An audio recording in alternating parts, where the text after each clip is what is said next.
Siguiente, por favor. Entonces, hay varias definiciones realmente. Ustedes van a encontrar si leen diferentes bibliografías, van a encontrar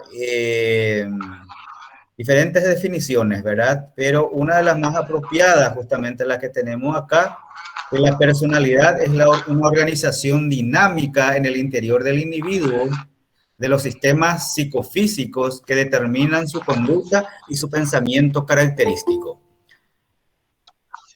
Esta definición indica que la personalidad es de naturaleza cambiante. Es una organización dinámica, ¿verdad? Que es algo interno, no de la apariencia interna.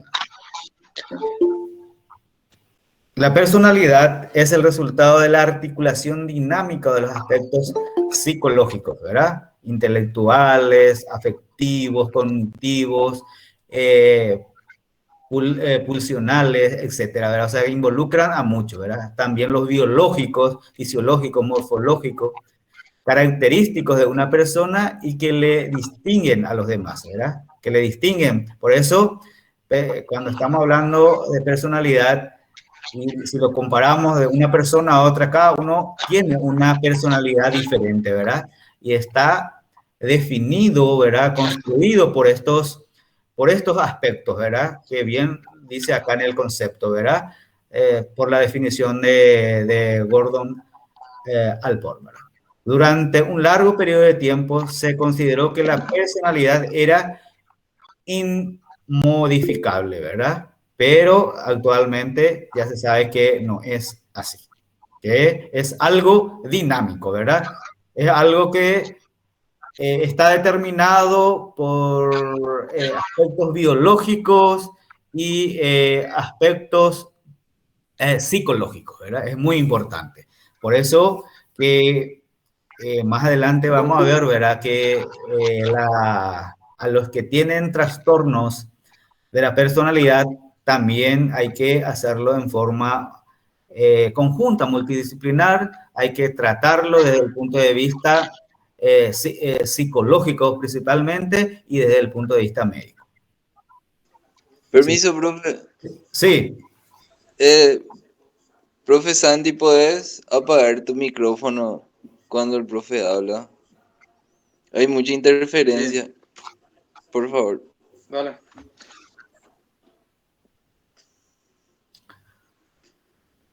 Gracias, gracias. Bueno, entonces acá tenemos la definición de la personalidad, ¿verdad? Eso ya está. Siguiente.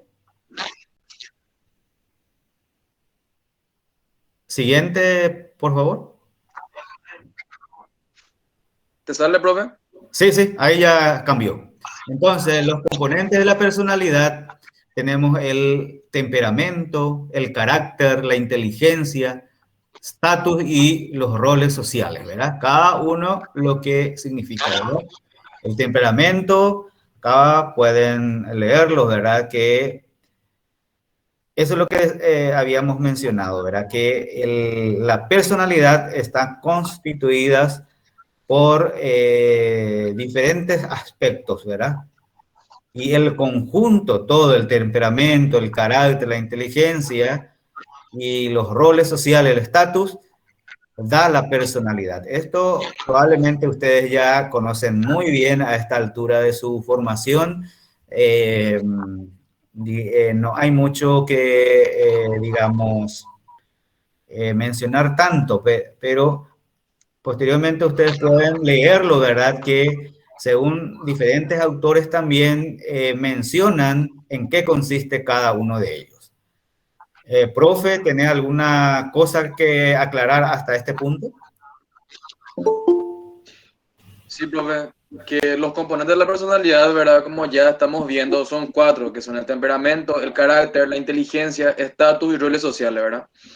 En los niños, un autor, Gordon Allport, decía que el temperamento es la personalidad en los niños. O sea, el niño no tiene todavía bien definida una personalidad por el hecho de que va intercambiando situaciones para poder adquirir ciertas herramientas en el día de mañana tener un mecanismo de afrontamiento. Ujú. Entonces, el temperamento sería la personalidad de un niño. La personalidad es un conglomerado de cosas que hace al ser humano únicos. Por ejemplo, caminar es una personalidad. Respirar, hablar, la manera en relacionar es lo que nos compone como personas, ¿verdad? O sea, sería un conjunto, sería un todo, ¿verdad? Somos, por ejemplo, somos temperamento, somos carácter, somos inteligencia, somos estatus y roles sociales, ¿verdad? Así Por es. ejemplo, voy a dar un ejemplo. Ustedes no sé si conocen la película Fragmentados. Ujú. ¿Conocen? Sí, yo conozco. La película Fragmentados, su punto focal es esa separación de diferentes formas de ser de una persona, ¿verdad? O sea, va partiendo ciertos roles, cierto tipo de inteligencia, carácter, temperamento, por el hecho de una situación traumática que tuvo esa persona, ¿verdad? No sé si es que alguien ya vio, todavía no vio, le estoy spoilerando, ¿verdad?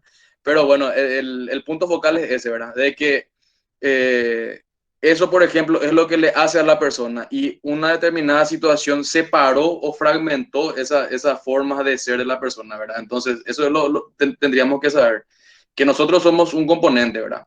Somos un tipo de inteligencia, somos carácter, temperamento. Perfecto. Muy bien, exactamente.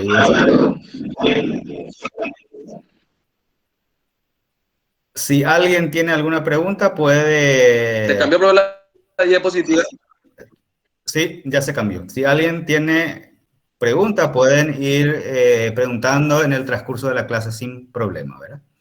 Bueno, entonces, eh, todas las cosas, ¿verdad? Tienen su normalidad y anormalidad, ¿verdad? Cuando la personalidad también puede tener su trastorno, como cualquier otro aspecto de la dimensión humana, ¿verdad?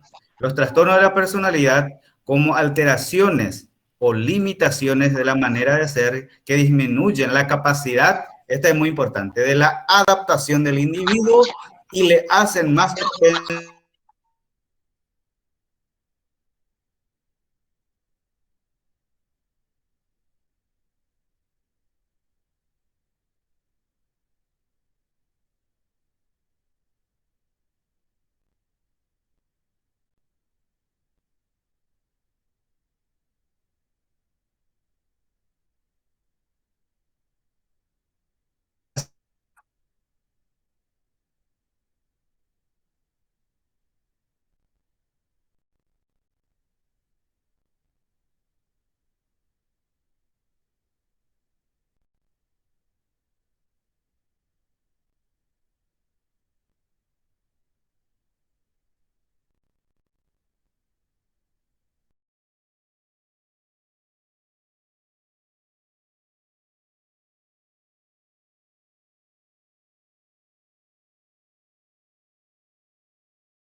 emociones, relacionales y manejo de los impulsos, apartado de lo que se espera culturalmente de la persona. Hay un deterioro del funcionamiento social, familiar o laboral, ¿verdad? Una persona que tiene un trastorno de la personalidad, como bien dice, ¿verdad? O bien lo manifestamos, ¿verdad? Que tiene una alteración, una limitación en sus relaciones, en su adaptación, entonces fácilmente puede presentar su funcionamiento, su vivencia social, familiar o incluso laboral, ¿verdad? Entonces, es una manera de poder ir identificando a esas personas que tienen un trastorno de su personalidad. Creo que no le... Pero un poco, alguien escribió. Le dice, podría pagar, creo que no está presentando. Ah, está presentando, exacto. Bueno, es una opinión nomás. Bueno, podemos seguir entonces, profe. Sí, acá quisiera acotar algo, profe. Claro. Sí, Permiso para acotar, sí. Acá, como dice, son alteraciones o limitaciones de la manera de ser, ¿verdad?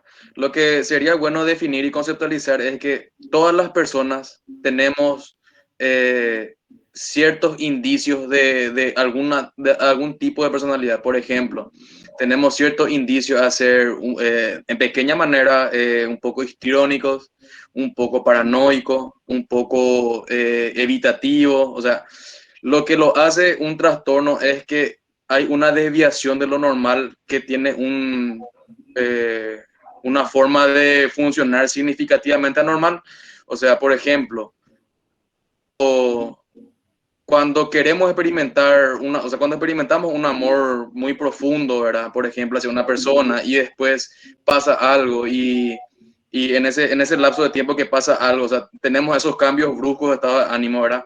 Por ejemplo, son indicios de cierto tipo de trastorno, pero cuando, acá, por ejemplo, lo que dice en, el, en la diapositiva, ¿verdad? Es necesario, en primer lugar, que se presente una forma estable de comportamiento. O sea, por ejemplo, ustedes seguro en algún momento escucharon que dicen, uy, hoy me siento bipolar de un adolescente, ¿verdad? O, uy, hoy me siento depre, ¿verdad? O sea, para que sea un trastorno, tiene que haber un patrón de conducta caracterizado que lleve un tiempo ya estable en su conducta, ¿verdad? Y también lo que hay que resaltar en la personalidad es que las personas que tienen trastorno de personalidad, esto es muy importante, son personas egosintónicas. ¿Qué significa egosintónicas?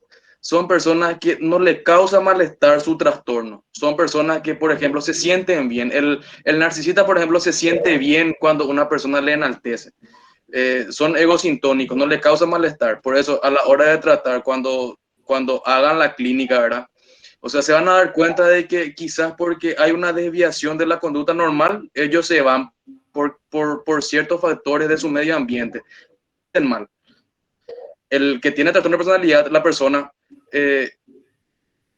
o sea, no siente como malo con otro tipo de trastorno, por ejemplo, el duelo. En el duelo, por ejemplo, una persona es egodistónica, ¿verdad? Ahí siente mal, busca la manera de salir. En cambio, en la personalidad no.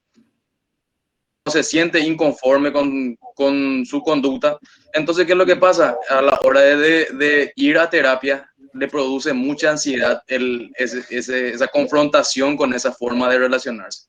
Eso sería muy bueno son personas egosintónicas, lo de trastorno de personalidad. Ujú. Cambio, profe, la diapositiva. Ahora sí. Bueno, entonces para considerarlo es importante ese concepto, ¿verdad? Para considerar lo que hay trastorno de la personalidad. eh, entonces tenemos que tener presente que ciertos patrones tienen que persistir, no de un tiempo a otro nomás. Muy bien. Bueno, y entonces tenemos la clasificación de los trastornos de la personalidad, ¿verdad? Esto lo han hecho, ¿verdad? Dividiendo en grupos, ¿verdad? En grupos, por eso hay grupo A, B y C. Bueno, entonces el grupo A se caracteriza por ser personas excesivamente introvertidas, ¿verdad? Raras, excéntricas. En este grupo, Profe, sí, buenas noches, disculpe. sí, Profesor, ¿podría apagar el micrófono del profesor auxiliar? Porque distorsiona mucho su clase. Sí, ahí está. voy a salir un rato de la diapositiva y voy a apagar. Dale. Gracias.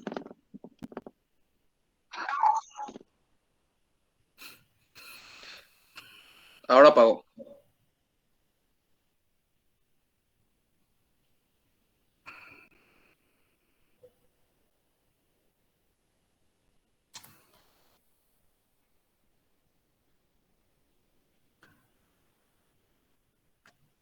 Bueno, entonces el grupo A, a eso le llamamos grupo, lo que están dentro de este grupo, entonces se caracterizan por ser personas excesivamente introvertidas, raras, excéntricas. En este grupo de trastornos de personalidad podemos encontrar el trastorno de la personalidad, el paranoide, esquizoide y el esquizotípico, ¿verdad? Son 3 las que están dentro del grupo A.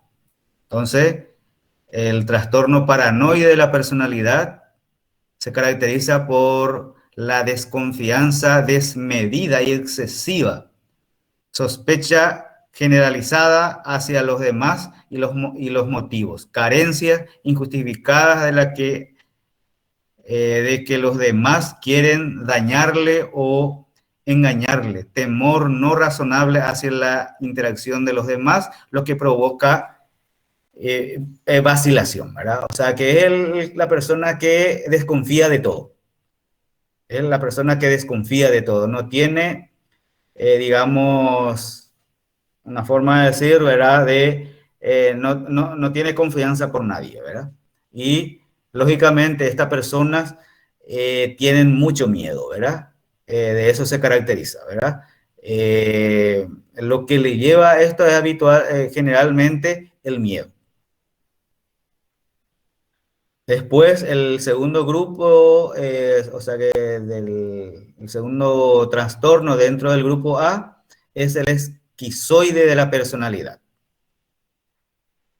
Se caracteriza principalmente por trastornos, principalmente de estos trastornos, la dificultad grave para poder tener relaciones afectivas con otras personas y responderlas de forma emocionalmente adecuada es la característica principal del trastorno. No se suele desear ni disfrutar las relaciones personales, ni siquiera de la familia, por lo que se entiende a elegir actividades solitarias. Simplemente no desea tener contacto con nadie, ¿verdad? Es típico de la persona, ¿verdad?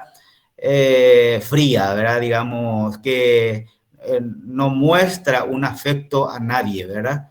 Son personas que generalmente prefieren estar en forma solitaria, por ende también tiene muy poca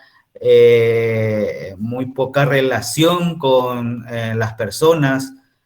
Son personas que tienen pocas amistades, porque bien lo menciona acá también, ni con la familia muchas veces no se relaciona bien, ¿verdad? O sea que tiene sus características muy particular también los que tiene este trastorno esquizoide. Y los trastornos esquizotípicos de la personalidad, este trastorno agrupa una serie de alteraciones en el comportamiento, pensamiento y percepción. Entre estas alteraciones destacan las ideas de referencia sin llegar a tener carácter deliberante, estableciendo una tendencia al pensamiento mágico que afecta a la conducta y que no se explica por normas subculturales como la superstición. Se producen problemas sociales e interpersonales junto a una reducción de las relaciones sociales de comienzo al principio de la vida adulta, ¿verdad? Entonces, este trastorno esquizotípico también es diferente a los demás, ¿verdad? Pero se caracteriza por una conducta muy especial, ¿verdad? Pensamiento mágico es lo que, digamos, tiene comportamiento no real, una conducta que no explica muchas veces su comportamiento. Entonces, eso le dificulta también su relacionamiento social. Las que no tienen esta conducta, esta personalidad, lo ve totalmente diferente a esta persona, ¿verdad? No sé, profe Santiago, si podías agregar más algo al respecto de estas tres, de estos tres trastornos?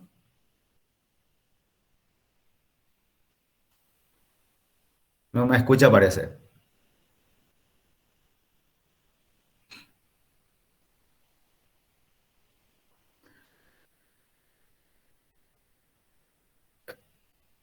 ¿Tiene algo que mencionar al respecto, profe?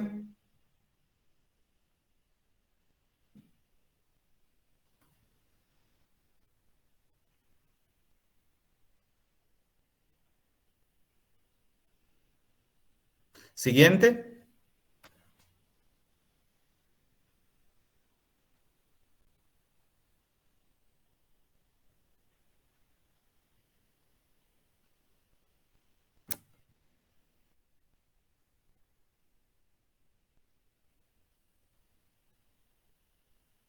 Siguiente. No pasa.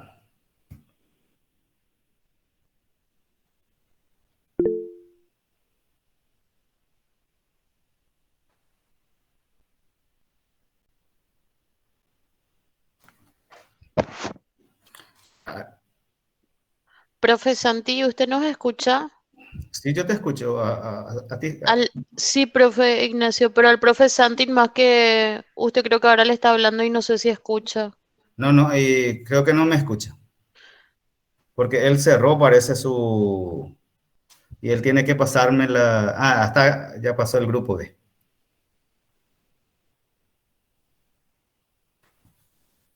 Bien, entonces, en el grupo B se caracterizan por llevar un patrón conductual excesivamente extrovertido. Es lo inverso al anterior. Inestable emocionalmente impulsiva. En este grupo de trastornos se encuentran los trastornos histriónicos, límite, narcisista y antisocial o disocial. O sea que en el grupo A encontramos pacientes introvertidos, que interactúan poco, que desconfían a la gente, ¿verdad? Inclusive a su entorno familiar. Acá encontramos personas que tienen, digamos, exaltados todos, ¿verdad? Entonces, en cuanto al grupo B, los trastornos histriónicos de la personalidad, este trastorno se caracteriza por el paradigma de la emotividad y la búsqueda de atención, ¿verdad? Clínicamente se caracteriza por la búsqueda de atención de los demás, por lo que tiende a provocar o seducir sexualmente a los demás. El aspecto físico se utiliza para llamar la atención. Es constante que considere sus relaciones como más íntimas de lo que en realidad son. La comunicación verbal es muy subjetiva y le cuesta establecer matices en las opiniones. Las emociones expresadas de forma dramática y teatral suelen ser superficiales y volubles, por lo que es muy sugestionable, ¿verdad? O sea que el histriónico se caracteriza por estos. En cambio, el trastorno límite o de inestabilidad emocional de la personalidad también se le denomina. El trastorno límite se caracteriza, es el diagnóstico más estudiado de todos los aspectos en el campo de la personalidad por su inestabilidad, ¿verdad? Responde con frecuencia en forma excesiva ante estímulos menores, similar al estrés postraumático, y con tendencia a la inestabilidad emocional, que repercute en una peor asignación de las emociones, similar al trastorno bipolar. Entonces, este trastorno muchas veces, digamos, dificulta un poco su diagnóstico justamente porque, por estas características, ¿verdad? Que, digamos, muchos lo confunden con un trastorno bipolar, que algunas veces está súper bien, súper exaltado y otra vez, muchas veces, en un poco tiempo, ¿verdad? Está con totalmente lo opuesto, ¿verdad? En ese caso, con síntomas depresivos. Los trastornos... Profe, Sí, discúlpame una pregunta en cuanto a lo sí, que es el trastorno límite. sí. Por las dudas, o sea, una persona que está con un estrés postraumático, ¿podría llegar a desarrollar este trastorno si es que no hace un tratamiento correspondiente? Podría ser, podría convertirse, puede desarrollar un trastorno límite o incluso otro trastorno de la personalidad, ¿verdad? No solamente trastorno límite, ¿verdad? Pero lo que generalmente más desarrolla es eso, los trastornos límite o de personalidad. Dale, gracias, profe. Ok. Bueno, los trastornos narcisistas de la personalidad. Tiene la concepción de sí mismo que son únicos, ¿verdad? Especialmente, especiales y superiores. Es la persona que se siente en súper, ¿verdad? Tiende a pensar de las otras personas que son indignas de la atención inferiores, ¿verdad? Creen que la tristeza son indicios de inferioridad. Creen que las personas son instrumentos para enaltecerse, ¿verdad? O sea que tiene un ego, generalmente ego muy exageradamente, digamos, ya está bien tener un estado de ánimo bueno, ¿verdad? Pero generalmente estas personas ya exageran, ¿verdad? Y generalmente ya quieren menospreciar a la otra persona. O sea, que se sienten superiores, ellos son los mejores y eso se refleja en toda su esfera personal. Los trastornos antisocial o disocial de la personalidad. Richard lo clasificó como una locura moral. ¿No? Locura moral. La falta de repercusión afectiva de sus actuaciones y la sobrevaloración de las conductas delictivas hacen que esta categoría se halle sobredimensionada en los contextos forenses.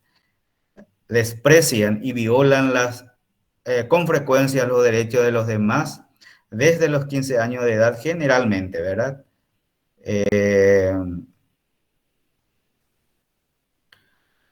Con lo que fracasan en adaptarse a las normas sociales, son deshonestos para seguir un beneficio personal o simplemente por placer.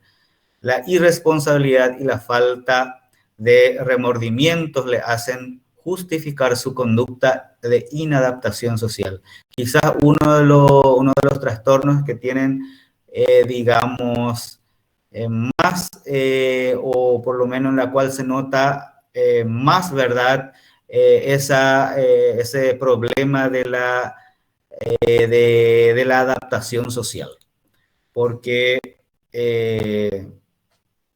son generalmente conductas negativas las que tienen, ¿verdad? Como, por ejemplo, la acción de violaciones, sobredimensionadas, ¿verdad?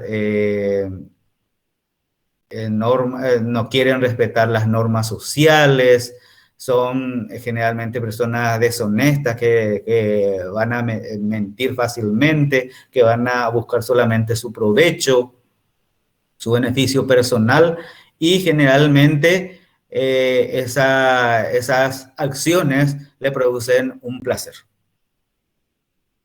Entonces, generalmente estas personas cometen acciones,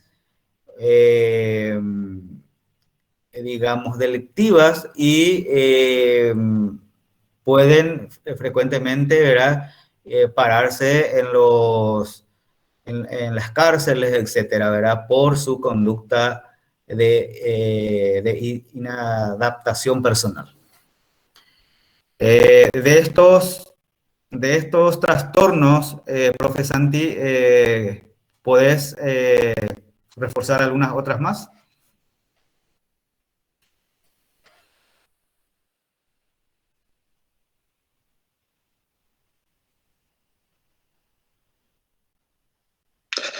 Tengo tres micrófonos. Sí, ahora yo voy a cerrar. Señor. Bueno, en este grupo B, ¿verdad? Se caracterizan las personas extrovertidas a diferencia de grupo A. ¿Me escuchan ahí? ¿Me pueden escuchar? Sí, yo te escucho. Sí, profe, se le escucha bien. Vale, prosigo. ¿Se acuerdan en el grupo A que eran personas introvertidas, que no querían salir, que eran raras, por ejemplo, en el caso del trastorno, aquí personas con comportamiento bizarra, son personas que le cuesta, por ejemplo, abrirse a experimentar sentimientos? En este caso, por ejemplo, no. En este caso son personas que se caracterizan por ser extrovertidos, inestables, a veces muy emocionales, a diferencia del grupo A, y a veces no tan emocionales también, son impulsivos. Entonces, podemos hablar del trastorno histriónico, ¿verdad?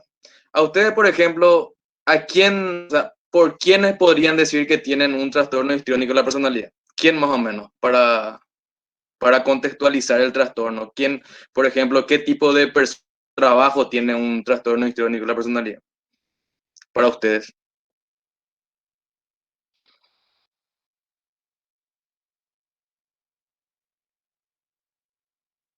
Escucho respuestas.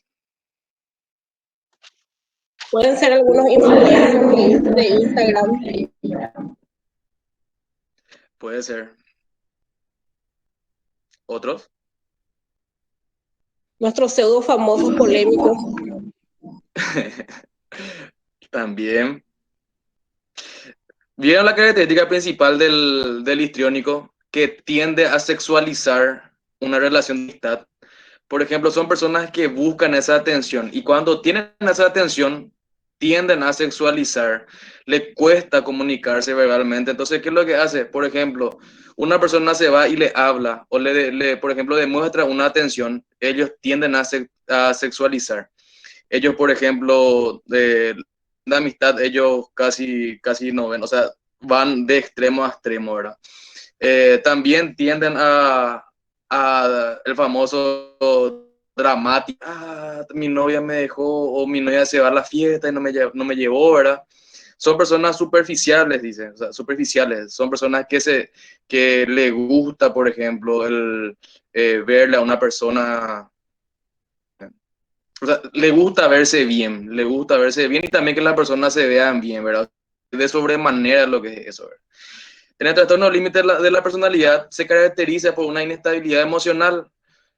Una estudiante preguntó, un estrés postrauma puede llegar a derivar a un trastorno límite? Y le voy a comentar mi experiencia.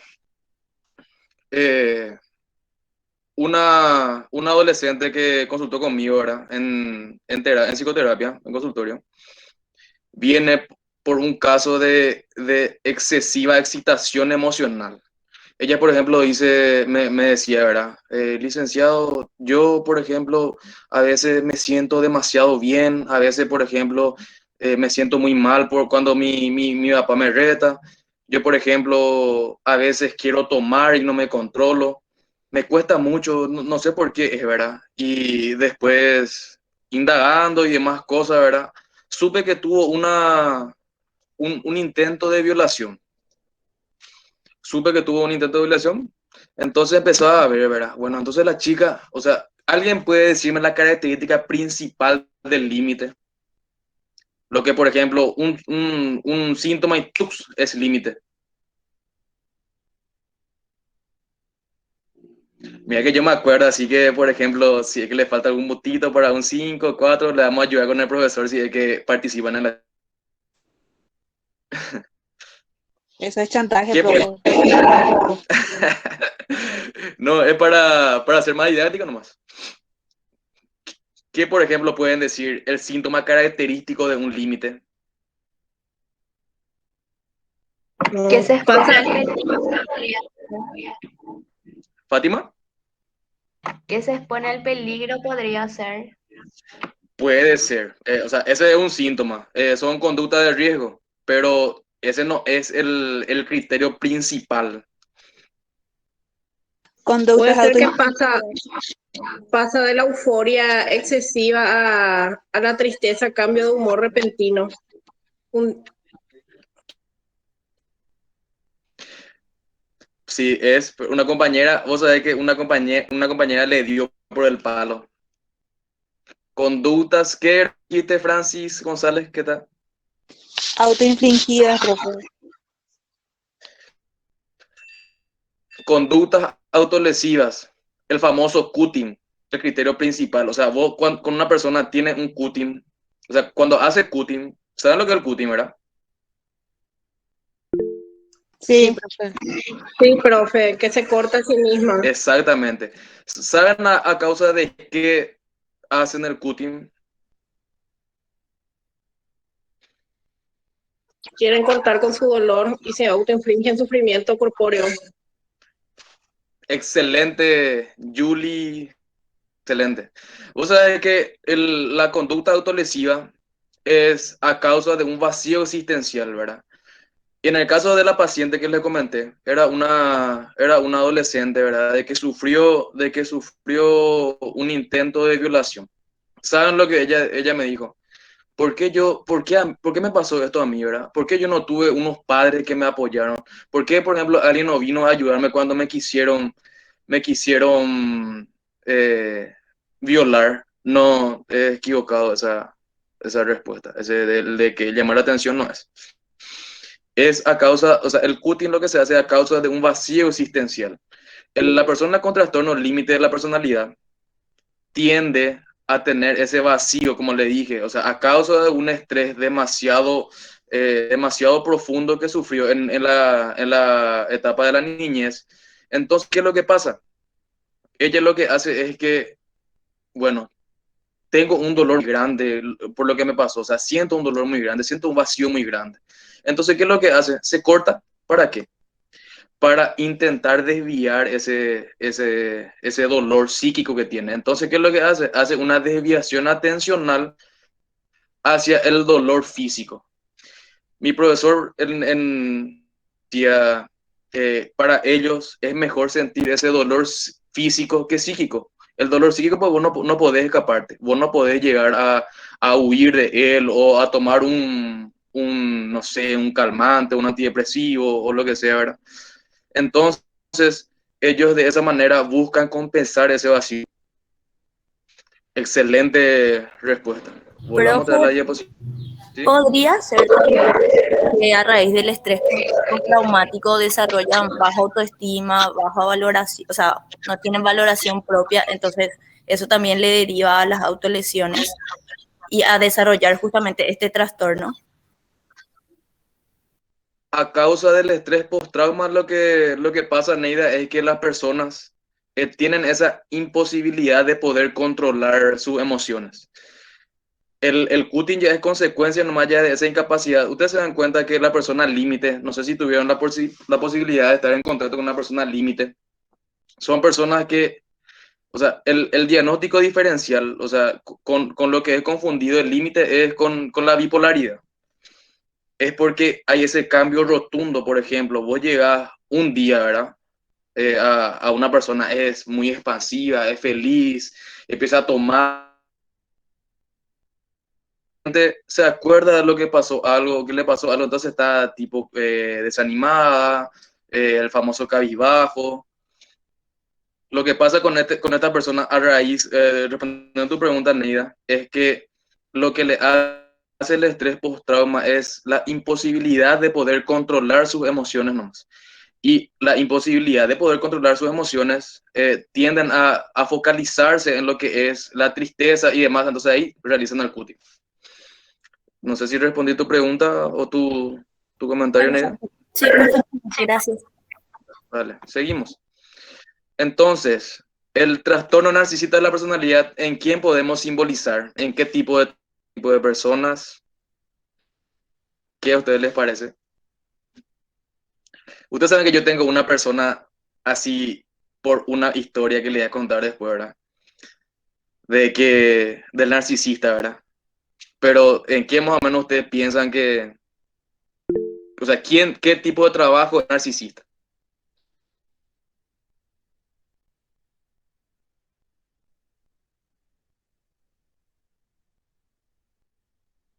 Excelente, Francis.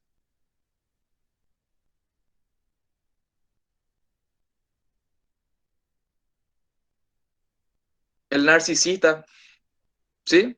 ¿Alguien iba a hablar? No, iba a preguntar nomás, profe, si el narcisista también, no solamente que son eso, egocéntricos, ¿verdad? Sino que también siempre como que le quieren achicar a los demás y que los demás nunca tienen la razón ni están en lo correcto y jamás van a aceptar nada que no salga de ellos mismos, ¿verdad? Así mismo es. El narcisista es una subderivación de lo que es el disocial. O sea, es tipo, vos por ejemplo, el antisocial, vos fragmentás una pequeña parte y tiene un componente narcisista. ¿Saben por qué? Porque el antisocial lo que hace es no respeta las normas morales. Entonces,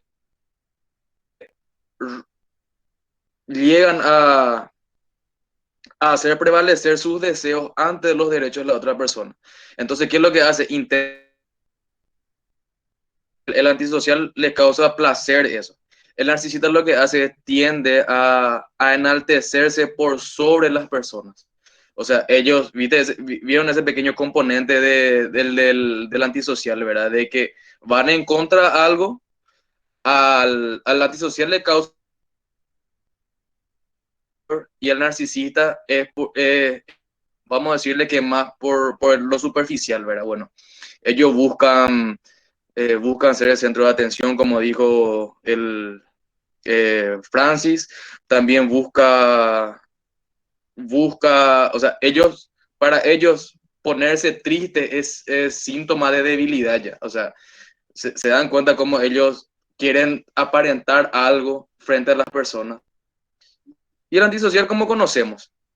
El antisocial es, como dijo el profe, la locura moral, es el famoso, el que no es capaz de sintonizar con otra persona o con los sentimientos. ¿Vieron ustedes, por ejemplo, si le ven a un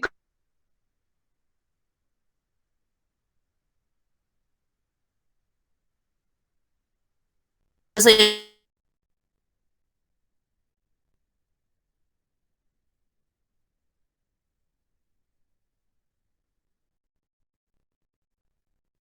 persona, ¿verdad? En cambio, el antisocial no es así.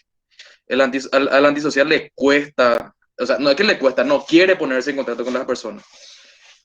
Como dice Francis, él no va a sentir, por ejemplo, lástima por el cachorro que está en la calle, pero ¿saben qué va a hacer? El antisocial es tan inteligente que, por ejemplo, si vamos a hacer tipo la famosa jerga popular, ¿verdad? Si se gusta de vos, Neida, el antisocial, ¿sabe lo que va a hacer?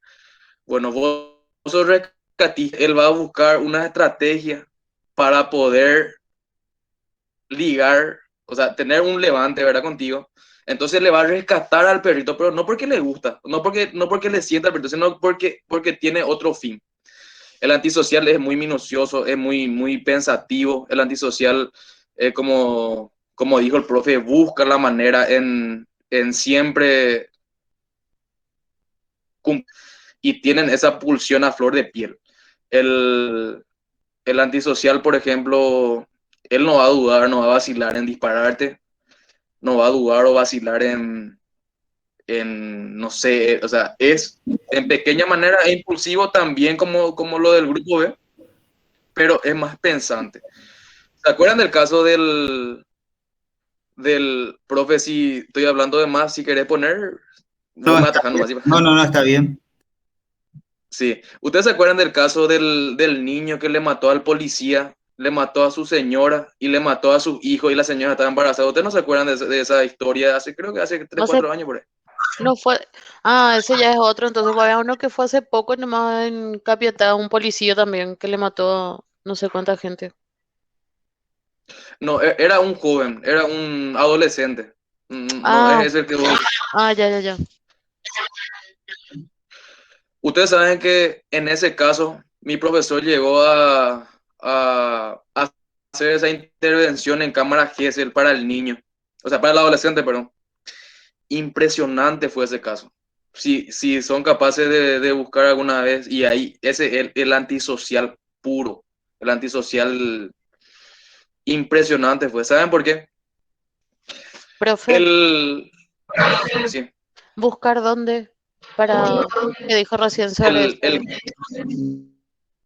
el niño que le mató al policía y a su familia. Creo que está en... Sí, parece.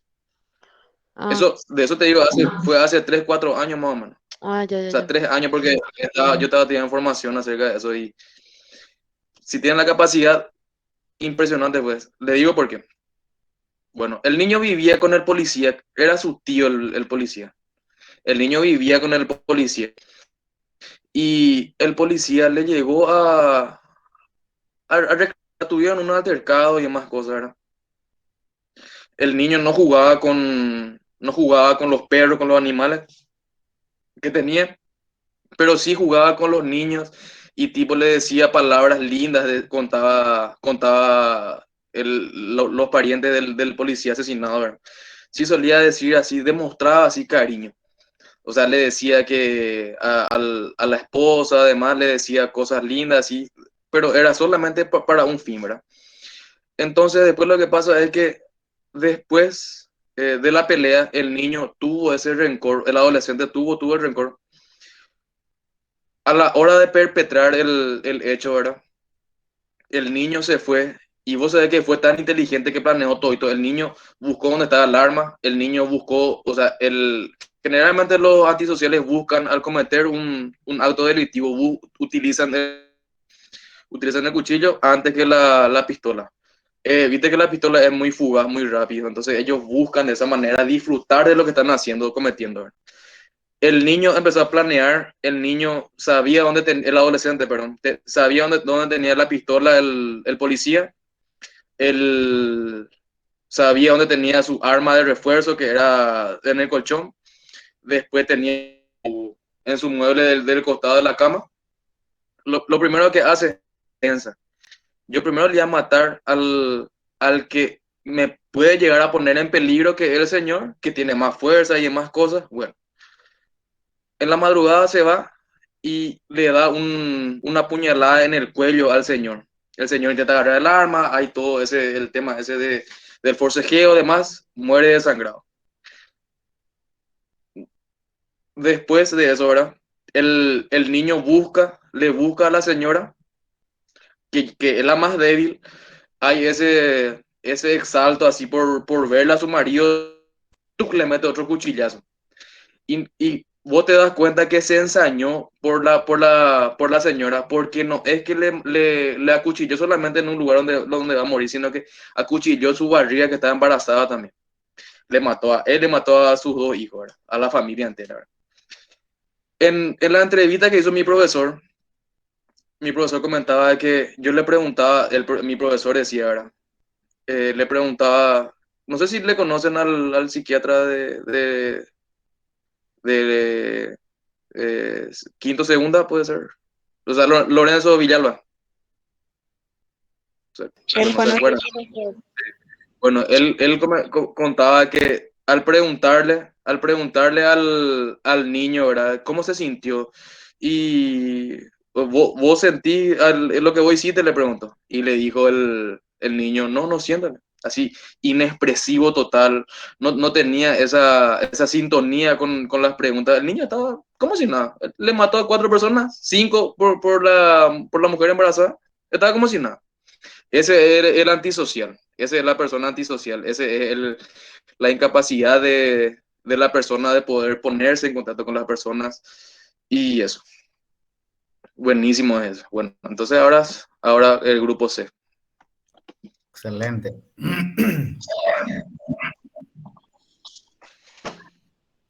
Bueno, el grupo Permiso, C. profe, voy a apagar mi audio, perdón. Voy a apagar mi audio para que expliques bien.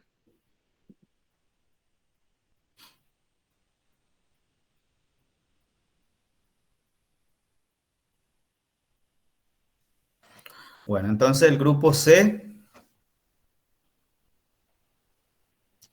ahí está. Son personas excesivamente ansiosas, temerosas, apocadas, ¿verdad? Y dentro de esto tenemos los trastornos por evitación, trastornos de la personalidad por dependencia, trastornos anancástico u obsesivo compulsivo de la personalidad y el trastorno de la personalidad no específica u otros trastornos de la personalidad, ¿verdad? Bueno, entonces el trastorno de la evitación, ¿de qué se caracteriza? Por un patrón de conducta de inhibición social debido a unos marcados sentimientos de inferioridad e hipersensibilidad a la evaluación. Por ello, se evita relaciones íntimas y actividades o trabajos que puedan implicar un trastorno interpersonal por el miedo a la crítica y la desaprobación. Solo se implica con la gente si está convencido de que va a gustar. Los sentimientos de inferioridad le hacen verse socialmente incapaz y sin interés en el terreno personal. O sea que esto también, el trastorno de la evitación, es muy típico, muy característico. O sea que lo que más teme es a la desaprobación.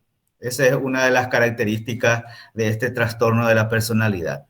O sea que va a evitar cualquier contacto, cualquier acto para evitar que la gente pueda desaprobarle a esa persona. O sea, que tiene miedo de la desaprobación. Es lo que le caracteriza a este trastorno. Y lógicamente esto juega desfavorablemente en contra de la persona, porque son personas que ellos mismos se sienten inferiores y también se le notan. Las personas pueden notar, ¿verdad? Que esas personas, digamos, tienen esa conducta temerosa, esquivan y también interactúan, lógicamente, pocos, ¿verdad? Generalmente estos también tienen pocas amistades. Si tiene confianza por la persona, sí actúan más, se abren más con esa persona.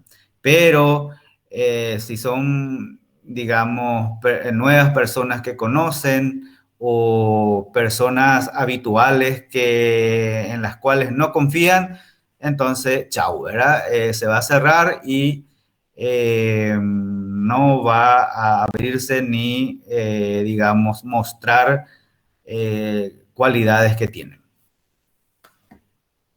Los trastornos de la personalidad por dependencia necesita sentir que los demás se ocupan de uno, desarrollando conductas de sumisión, con miedo a la separación y soledad. Es incapaz de tomar decisiones cotidianas si no es intensamente asesorado por los demás, que deben asumir sus responsabilidades y de cuyas opiniones no pueden discrepar.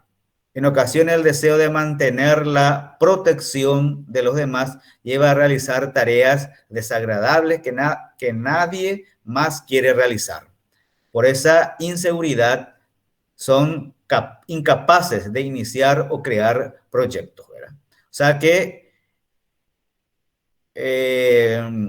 como su nombre lo dice, ¿verdad? Es una persona muy dependiente.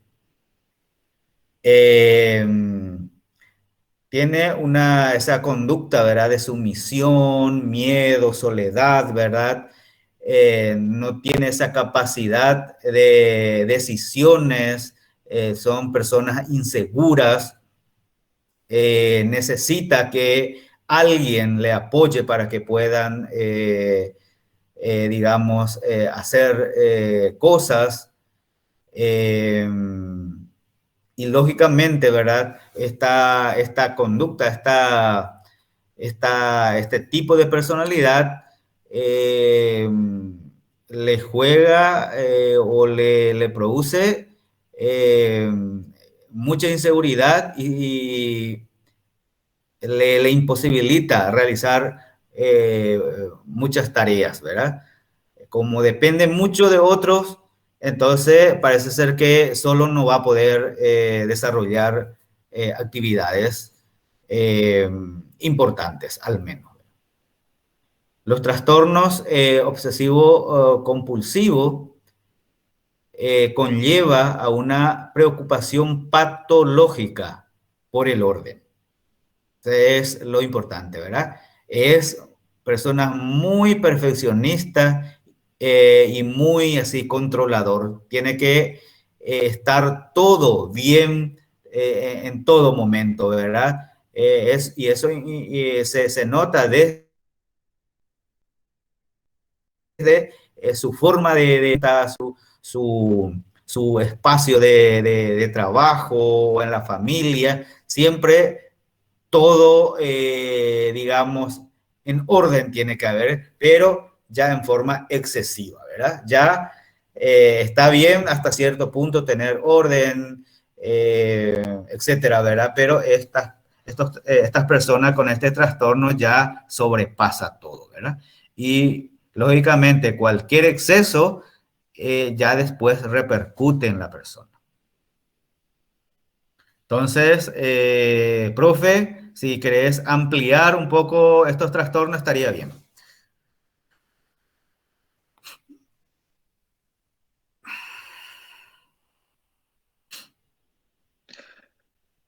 ¿Ahí me escuchan? Sí. Yo quisiera hacer una pregunta al curso. El trastorno por evitación en la conducta, digamos, ¿verdad? ¿A qué tipo de trastorno de personalidad se parece? Por la conducta no me refiero, no por la génesis de la conducta, sino por la conducta. ¿A qué le parece?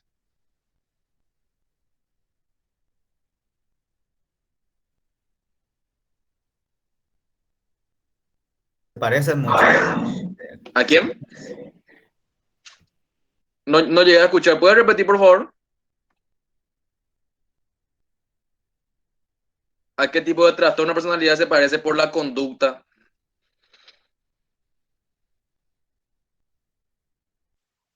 ¿No sería, profe, una situación, por ejemplo, evitar una situación social, interactuar socialmente por el temor al rechazo, por ejemplo, no sería un trastorno de personalidad por evitación? ¿Cómo sería, Francis? ¿No sería, por ejemplo, el temor a ser rechazado socialmente, a ser humillado, criticado? Entonces te reservas Sí. la expresión. Puede ser, eso también, el trastorno por evitación le explico. No es solamente una inhibición social, el trastorno por evitación. También, por ejemplo, una persona que ha sufrido un trauma muy grande, por ejemplo, llegó a visualizar que se le haya matado a su hermana, a su papá, puede desarrollar el trastorno por evitación. La evitación se caracteriza solamente, su patrón de conducta es el evitar ciertas actividades que le produzcan malestar, ¿verdad? Se le asemeja a lo que es el trastorno esquizotípico.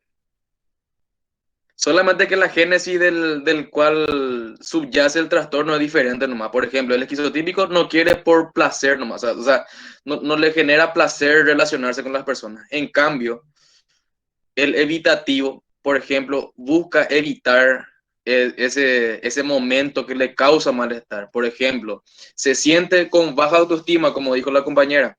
Se siente con baja autoestima, entonces busca o prefiere no socializar nomás.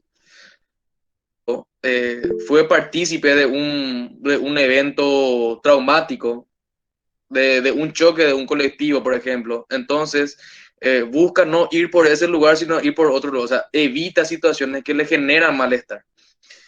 En cambio, en el grupo A, ¿verdad? El esquizotípico solamente no le gusta, no quiere, no ve como acá. Perdón, el esquizoide. El esquizotípico es ya el famoso médico ñana. El esquizotípico. Por ejemplo, tiene conducta bizarra, es desprolijo y demás cosas. El trastorno esquizoide, mira lo que dice, simplemente no desea tener contacto con nadie, dice. No le gusta tener contacto. Prefiere aislarse, jugar la play, o no sé, leer o algo, ¿verdad? En cambio, el evitativo es por algún motivo, ¿verdad? El esquizoide es por placer, el evitativo es por algún motivo, ¿verdad? Personalidad dependiente. Ustedes escucharon esa frase, por cada narcisista hay o sea, para cada narcisista hay un dependiente. ¿Escucharon esa frase? ¿Nunca escucharon? Sí, profe. En Yo no, psicología, nunca escuchaste, Andrea. no, profe. En psicología siempre se dice que el dependiente tiene esa imposibilidad de poder tomar decisiones. El dependiente le cuesta, por ejemplo, eh, asociarse. Yo le voy a contar mi caso porque fue un pequeño tipo también de dependiente, ¿verdad? Yo quería que a mí me asocien a la cooperativa, pero yo no quería hacer el protocolo ese de ir, solicitar, llenar formulario y demás cosas. Entonces dije, a la pucha. Entonces, ¿por qué no iba a poder hacer? Y, ¿verdad? Entonces, por ejemplo, tomé coraje, me fui, hice demás cosas, hice todo, ¿verdad? En cambio, viste esa pequeña sensación de lo que hace es, si es que yo no me hubiera ido a la cooperativa a asociarme, ahí ya iba ya a hacer disfuncional mi forma de relacionarme, ¿verdad? O sea, ¿cómo no voy a poder irme a la cooperativa a asociarme? Eso es lo que le diferencia de un trastorno de un comportamiento prácticamente, vamos a decirle, no fuera de los parámetros normativos. El dependiente no va a hacer eso, no va a querer irse a sacar turno, a que le llenen el formulario, o sea, él quiere todo hecho, todo ya. Entonces, cuando el dependiente busca eso, el narcisista, por ejemplo, o sea, el dependiente lo que hace es le enaltece para que el narcisista se sienta bien consigo mismo. Entonces hay tipo una relación, esa famosa relación tóxica, ¿verdad? Entonces eso es lo que pasa, el famoso dicho, por cada dependiente hay un narcisista, ¿verdad? Volvamos a la diapositiva. El trastorno anancástico u obsesivo compulsivo. Anancástico, ¿saben lo que significa? Anancástico es el famoso perfeccionista. Busca de toda manera la perfección, busca poder realizar las actividades normales que hace, ¿verdad? De la mejor manera. Si es que no llega a hacer alguna actividad, por ejemplo, ¿ustedes vieron El Contador? La película El Contador, ¿no vieron? Yo no, profe. El Contador tiene un rasgo, o sea, tiene una condición que es Asperger, ¿verdad? Pero también tiene el rasgo obsesivo compulsivo. Entonces, al no poder culminar una tarea, entonces lo que hace es se genera malestar, entonces se autolesiona, empieza a golpearse, empieza a gritar, a hacer cosas, ¿verdad? Pero eso ya es una compulsión muy extremada, ¿verdad? Ya hace por su Asperger y demás. En el trastorno obsesivo compulsivo, puede ser de muchas maneras, ¿verdad? Pero lo que sí es que se caracteriza por ese perfeccionismo, el famoso, también hay obsesivo compulsivo de contaminación, el famoso siente que tengo algo en mi estómago, pero no sé qué es, o siento, por ejemplo, que mi hígado se metió o algo así, ¿verdad? Son ya un poco ya alucinaciones pero es de la mano de una obsesión y una compulsión, ¿verdad? Eh, requiere una dedicación al trabajo, dice, y a la productividad, que excluye actividades de ocio. El obsesivo compulsivo generalmente no disfruta mucho de esas actividades de ocio, o sea, es más enfocado a su tarea, a la tarea que él quiere llevar. O sea, ese tiempo libre y demás no puede llegar a disfrutar. Entonces, ¿qué es lo que hace? Cuando hay un parámetro, o sea, cuando hay un comportamiento disfuncional, ahí se genera el trastorno. Cuando ya afecta, por ejemplo, el dependiente que no puede ir, generalmente una persona, vamos a decirle, vamos a usar este término normal, que a mí no me gusta, ¿verdad? Generalmente una persona normal se va a asociarse a la cooperativa. La persona normal se va a intentar emprender un negocio o busca la manera en llenar sus necesidades básicas, ¿verdad? En cambio, le genera malestar cuando no hace, ¿verdad? Entonces, hay una disfuncionalidad. Para que haya trastorno, tiene que haber una disfuncionalidad marcada y también un... Volvemos a la diapositiva, ¿verdad?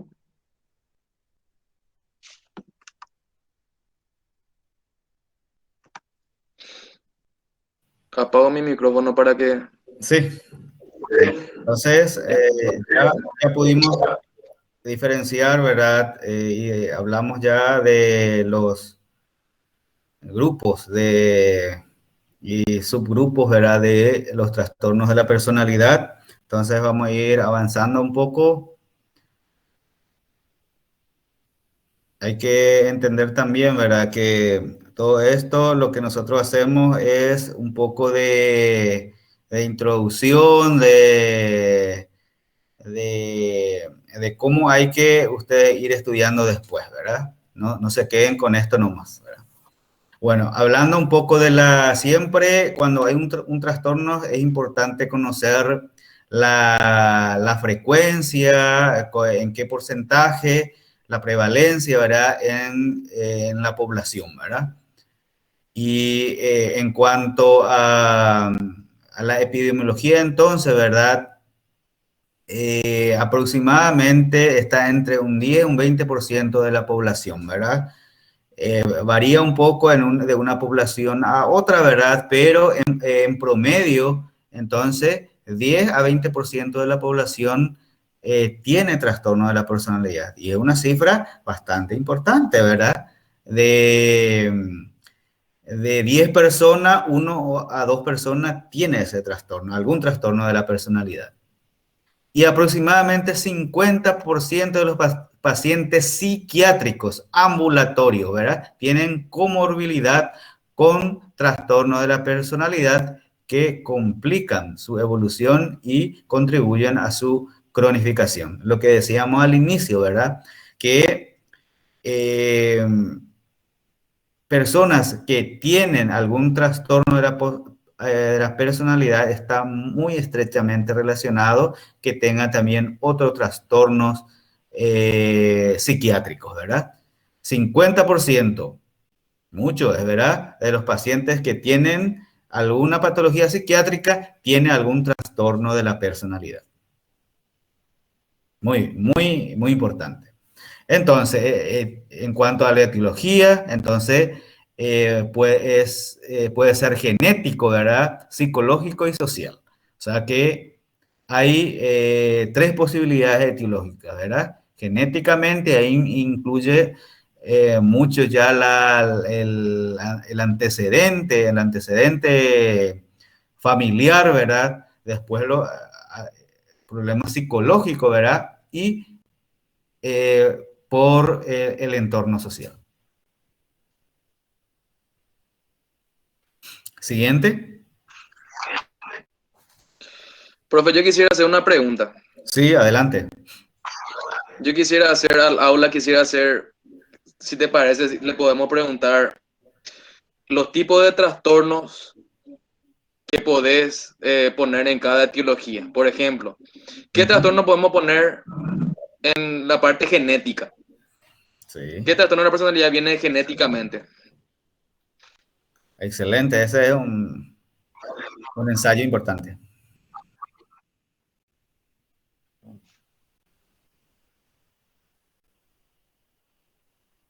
Trastornos esquizoides. Esquizoide. Muy bien. ¿Otro?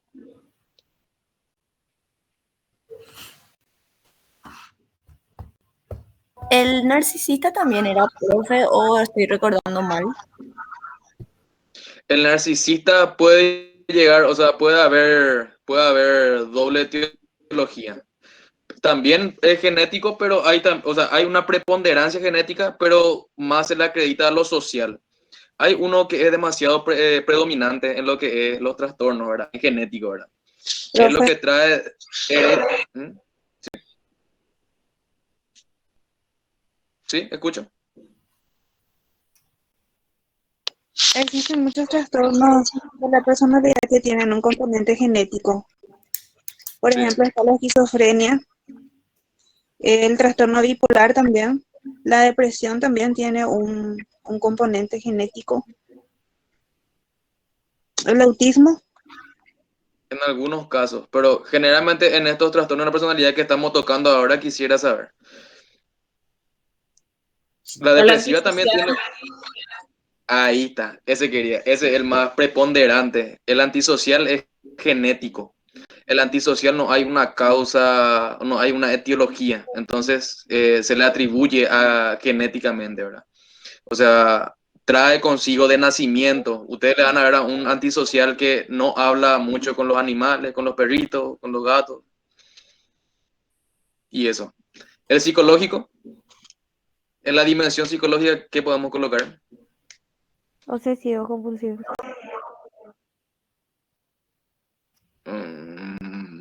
Podría llegar a ser. Es ese el obsesivo de multiacción.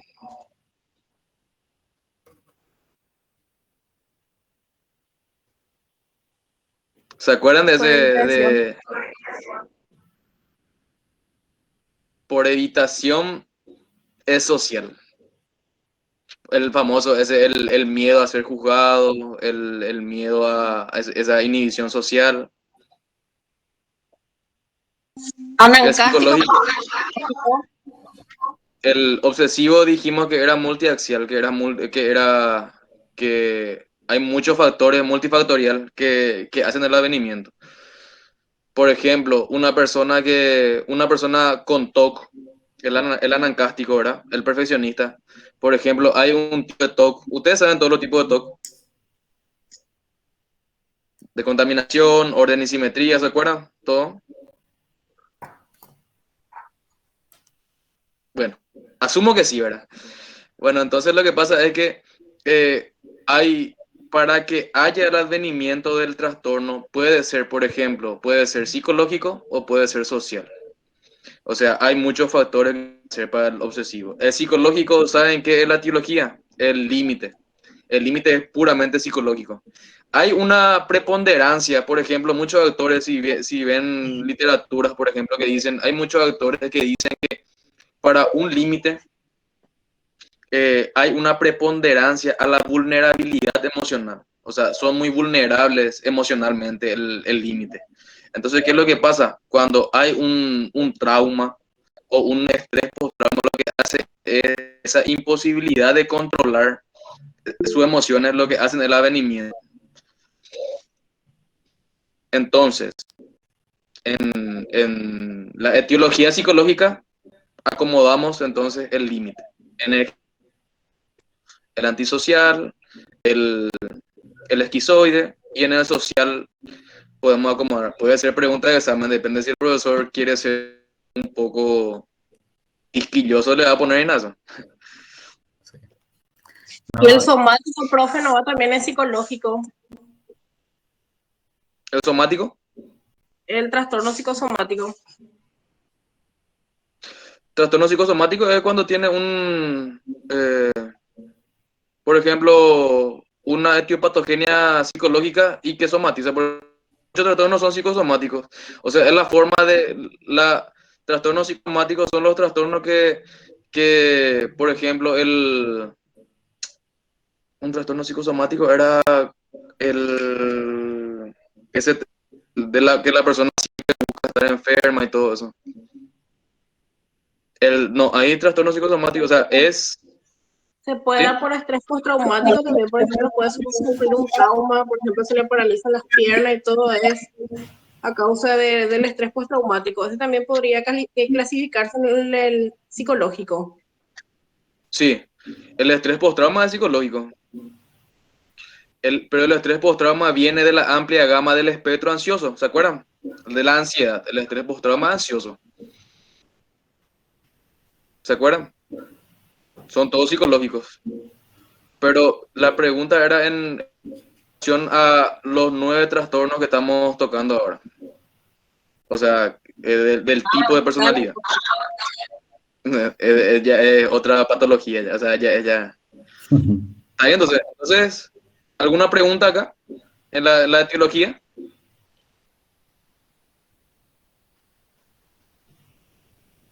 Nada. Perfecto. Entonces, asumimos, profe, que entendieron todito. Entendieron, sí.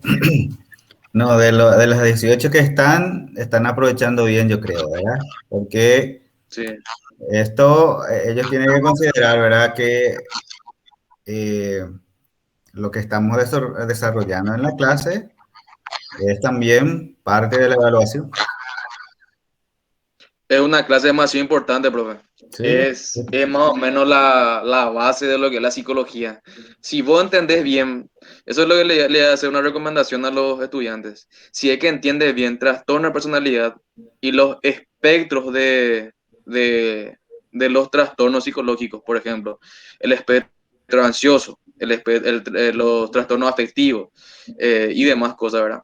O sea, van a ser muy buenos psicólogos, van a poder intervenir bien y si es que saben bien, por ejemplo, las técnicas que le da. O sea, creo que la psiquiatría es una de las bases para la carrera de psicología porque te enseña muchas cosas. Por ejemplo, los trastornos de la personalidad, el porqué de tal conducta. O sea, psiquiatría tiene que aprovechar mucho al profe porque es muy importante para ustedes. Yo le digo por experiencia, ¿verdad? Que casi recién pasó por lo que ustedes pasan. Yo sé también que a veces es muy complicado. La otra vez, la primera vez que entré a clase, ¿verdad? Escuchaba que decía, es frustrante que no podamos tener ese cara a cara, el ver en el escenario psicoterapéutico, ¿verdad? Pero ya va a llegar, o sea, lo importante es formarse, saber la teoría, saber el por qué, el para qué. Así que fuerza, jóvenes. Ah, la sociedad le necesita a ustedes, ¿no? Profe, apaga mi micrófono para que... sí, sí. Vamos a tratar entonces, tenemos un poco más, ¿verdad? El cuadro clínico de los trastornos de la personalidad. El cuadro clínico de los trastornos de la personalidad es la propia personalidad del paciente, es su manera de ser. Muchas veces su manera de ser es percibida antes por los familiares, compañeros y amigos que por el propio paciente. Incluso aunque el paciente sabe perfectamente cómo no es como no suele presentar con síntomas aspectos de su personalidad, como por ejemplo ser desconfiado o montar números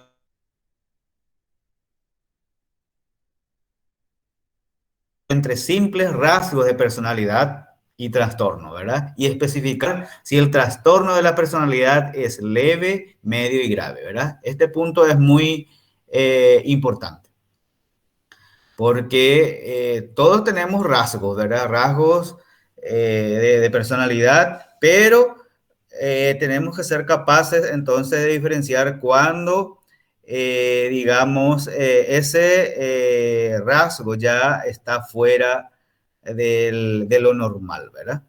Entonces, y la mayoría de las veces, ¿verdad?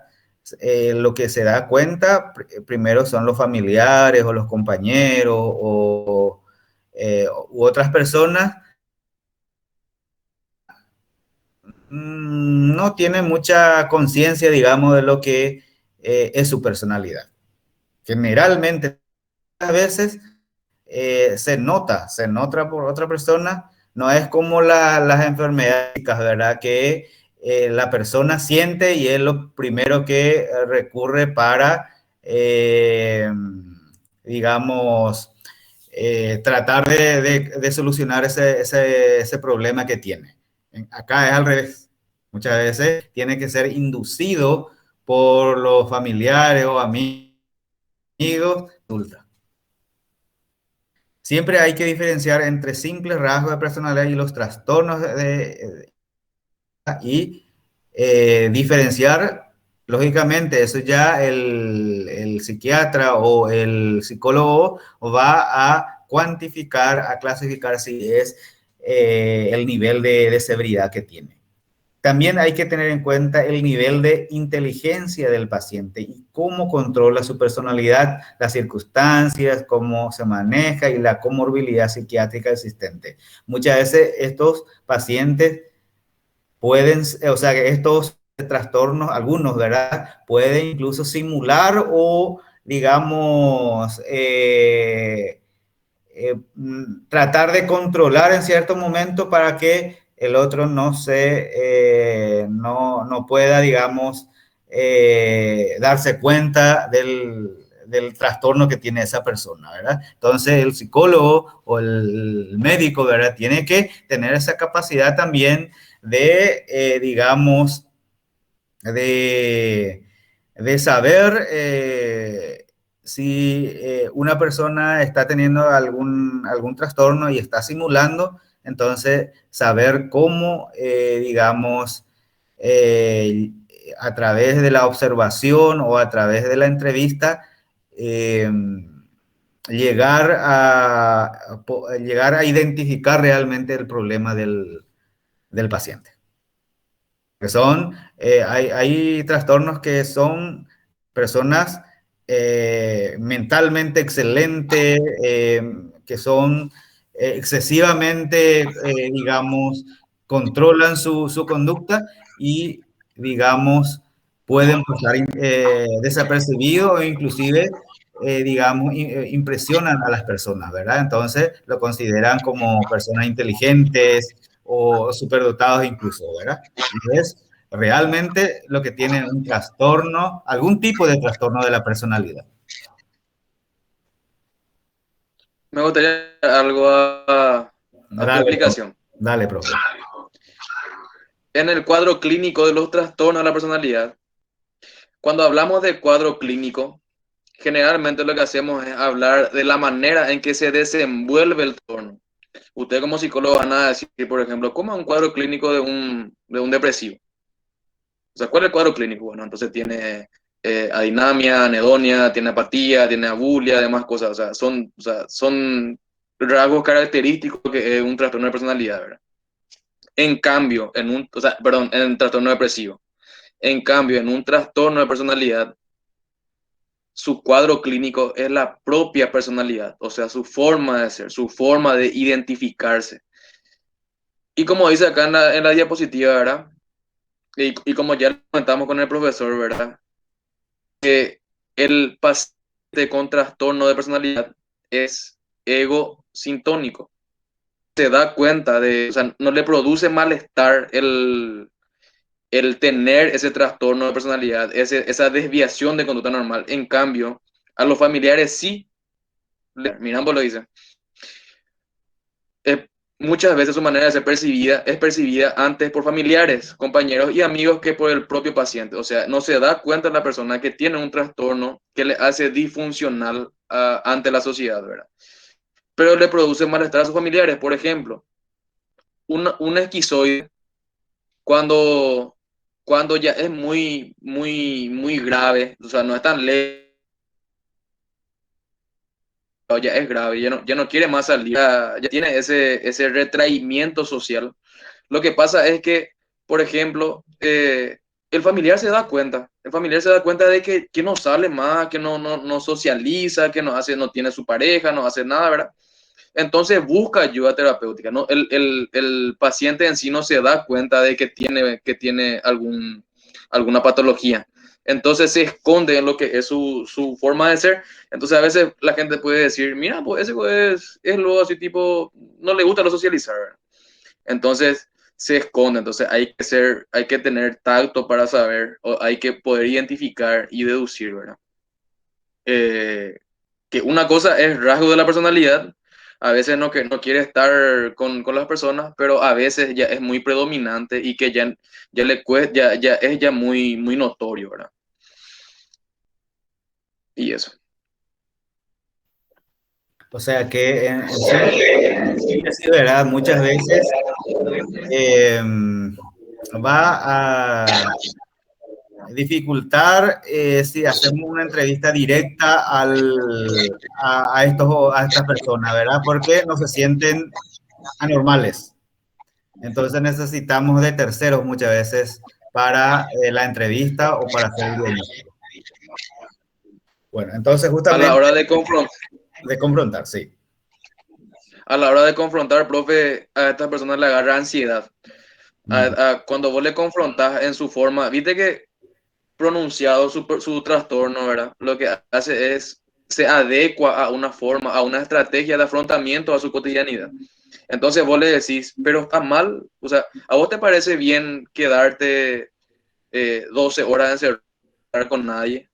Bueno, ¿te parece bueno? Bueno, entonces lo que pasa es, vos le preguntás la percepción que tiene la persona y te dice, sí, está bien. ¿Y qué hace lo bueno, verdad? Las personas se aíslan siempre, le preguntan, entonces hay una confrontación, o sea, ya ella más técnica lo que estoy diciendo, ¿verdad? Sí. Pero te comento que cuando hay eso, ¿verdad? Cuando pasa eso en un consultorio, las personas le agarra ansiedad, le cuesta ya. Entonces, por ejemplo, se cierran, el famoso se cierra a una nueva perspectiva.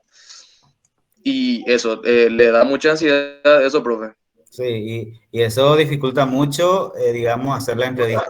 Necesitamos muchas veces varias entrevistas para obtener el diagnóstico final, digamos. Bueno, entonces, Así mismo, profe. ¿cómo hacemos el diagnóstico de los trastornos de la personalidad y por el cuadro clínico, justamente, ¿verdad? La clínica es soberana en ese caso. Hay que hacer el diagnóstico diferencial con la normalidad y entre uno y otros trastornos de la personalidad. Esto es importante, ¿verdad? Diferencial cuál de ellos es. En la práctica hay muchos trastornos mixtos de la personalidad. Eso también tener presente, ¿verdad? Una persona puede tener más de un trastorno de la personalidad. Y ahí sí complica más, ¿verdad? Ahí ya hay que tener más experiencia y vivencia para hacer el diagnóstico. Hay que diagnosticar si el trastorno de la personalidad es leve, medio o grave, ya que ya dijimos, ¿verdad? Y si está asociado o no con otros trastornos psiquiátricos, porque esos son fundamentales para el posterior tratamiento integral, ¿verdad?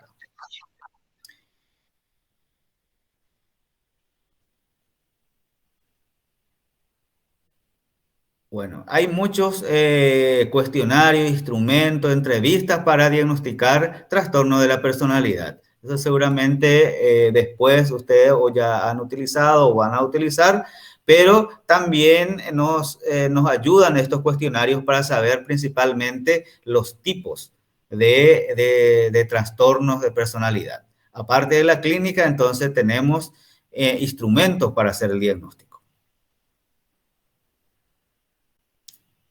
Siguiente.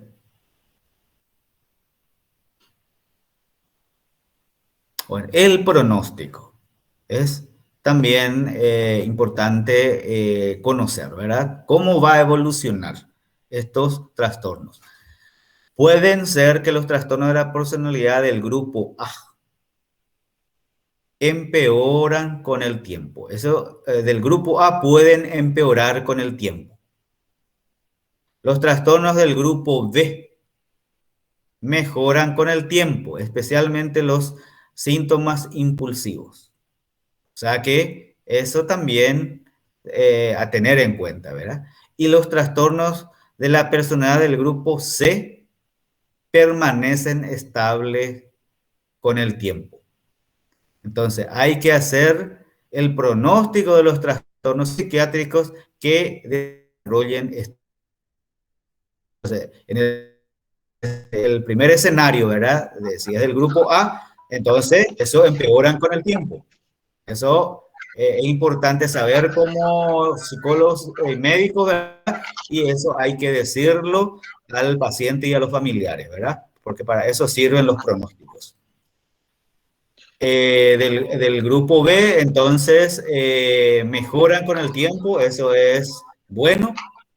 En cambio, la del grupo C generalmente permanecen estables con el tiempo. Profe, Sí, quisiera dar un poquito explicar y nutrir un poquito la parte de la explicación que vos diste. sí.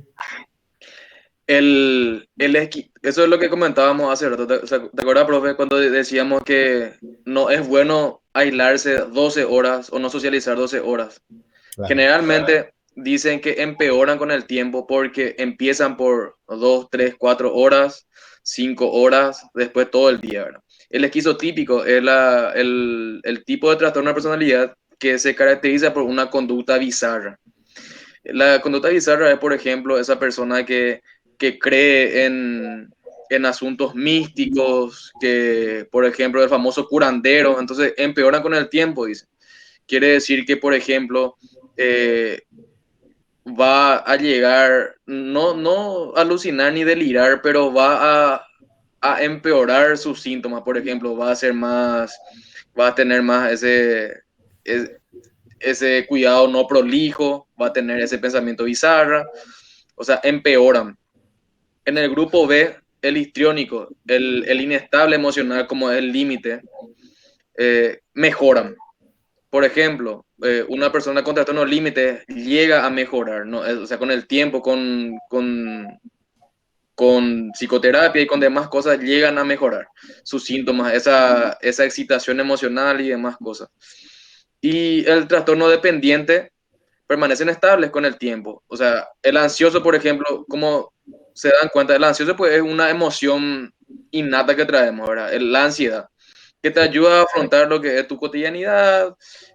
Por ejemplo, la ansiedad te ayuda a estudiar por un examen.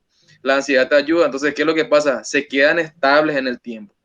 O sea, lo que hay que hacer es ayudar a las personas a que puedan llegar a manejar esas emociones que tienen. Exacto. Entonces, esto es en cuanto a digamos, en cuanto al pronóstico de estos trastornos, ¿verdad? Bueno, ahora vamos a mencionar un poco cómo se trata el tratamiento de estos pacientes, ¿verdad? Las personas que padecen trastornos son propensas a ir al psiquiatra por el trastorno de la personalidad si es que presenta fragilidad, ¿verdad? Las deficiencias de su personalidad hace que tengan más trastornos psiquiátricos que la población general, que ya habíamos mencionado, ¿verdad? Tienen mayor prevalencia de trastorno de adaptación, trastorno ansioso, del estado de ánimo, abusos de sustancias, episodios psicóticos y además estos trastornos tienen peor evolución y tienden a cronificarse más que cuando no hay trastorno de la personalidad subyacente.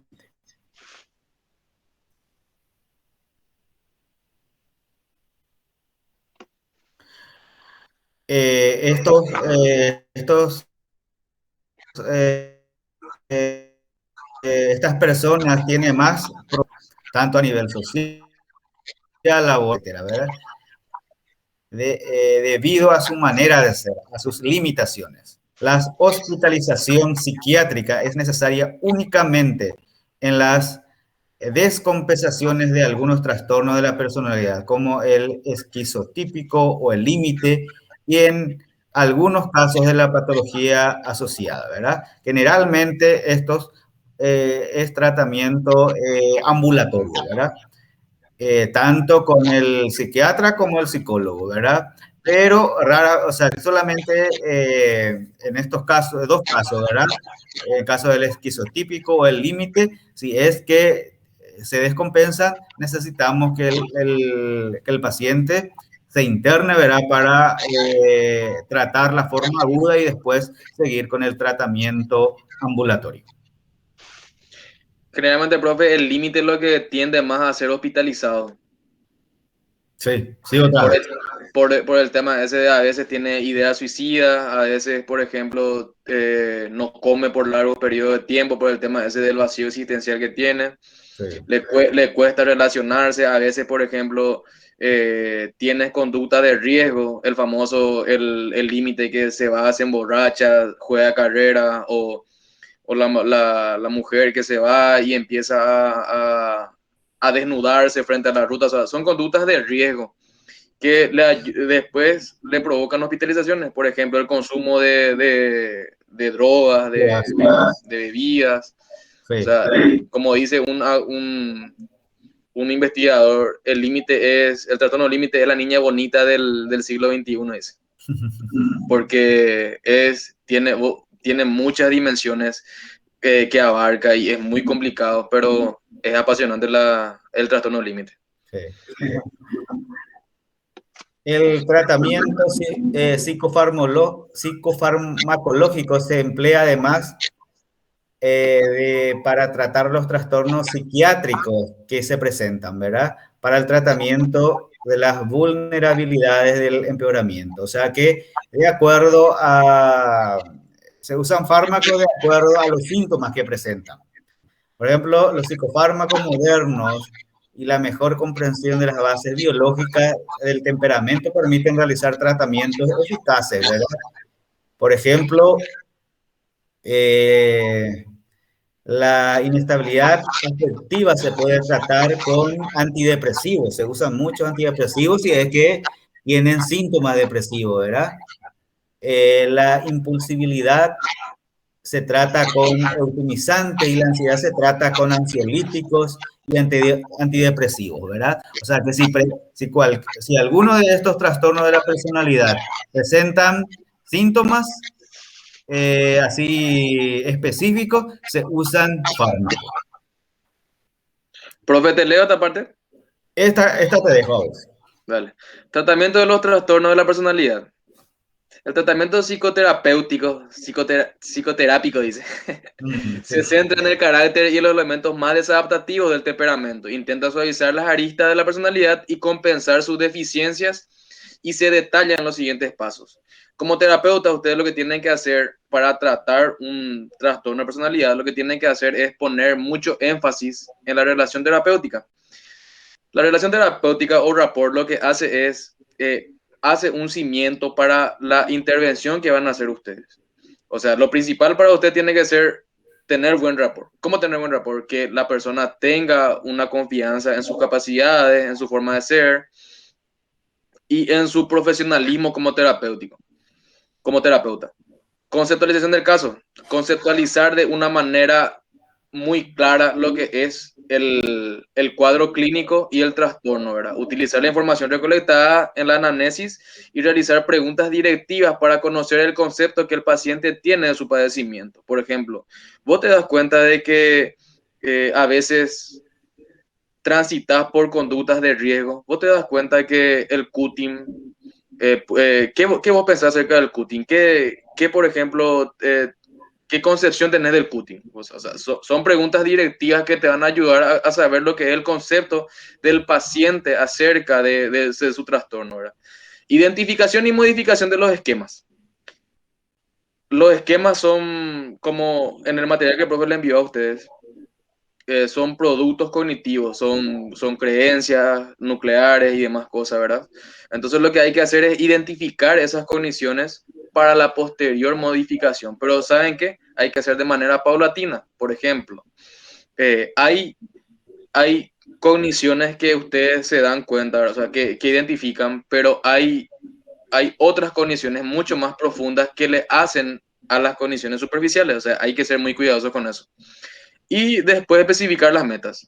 En la modificación de esquemas lo que hay que hacer es la reestructuración cognitiva, utilizar los métodos cognitivos, si es que le gustan la terapia cognitivo-conductual o de la conducta, y hacer ese cambio paulatino. ¿Cómo hacer el cambio paulatino? A través de metas. Las metas tienen que programarse de manera secuencial para el logro de los objetivos propuestos. Con eso terminamos Sí. todo. ¿Alguna pregunta? Y la técnica psicológica que más se utiliza, ¿verdad, profe? Es el cognitivo-conductual y la psicoanálisis también, ¿verdad? Se Sí. podría usar para esto, ¿verdad? Hay varios enfoques, profe. Depende de lo que la persona, del que el terapeuta quiere agarrarse, ¿verdad? Yo, por ejemplo, mi enfoque es cognitivo-conductual. El psicoanálisis es muy bueno porque te ayuda a una introspección, a un insight muy profundo, ¿verdad? Podés agarrar, hay, por ejemplo... Es más prolongado nomás en la terapia con esa técnica, ¿verdad? ¿Señor? Es más prolongado. Es más prolongado. Y además, vos tenés que ahondar en lo profundo de la persona, en el pensamiento más profundo y irte a sucesos pasados. Por ejemplo, ¿qué le produce esa obsesión hacia algo o compulsión? Por ejemplo, en teorías psicoanalíticas, por ejemplo, dicen en la etapa anal, por ejemplo. Ya me voy a ya muy remontada, ya me divagar mucho, bro. Ahí Así que con Freud ya.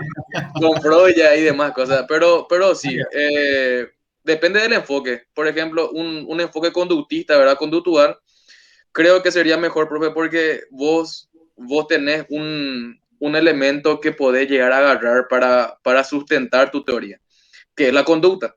Por ejemplo, si vos ves a una persona que tiene una sudoración profusa, que tiene taquicardia, que tiene palpitaciones, que tiene, o sea, son conductas explícitas, ¿verdad? Que vos podés ver, que está en acceso a información, ¿verdad? Objetiva.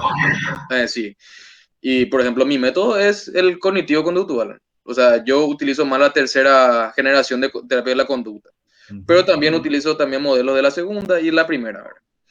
Pero sería de esa manera abarcar. Ya dependerá, hay personas que le va a gustar en la clase humanismo, que le va a gustar psicoanalismo, que le va a gustar otro tipo de enfoque, ¿verdad? Y todo es válido hasta que haya una restitución y que pueda mejorar la calidad de vida del paciente.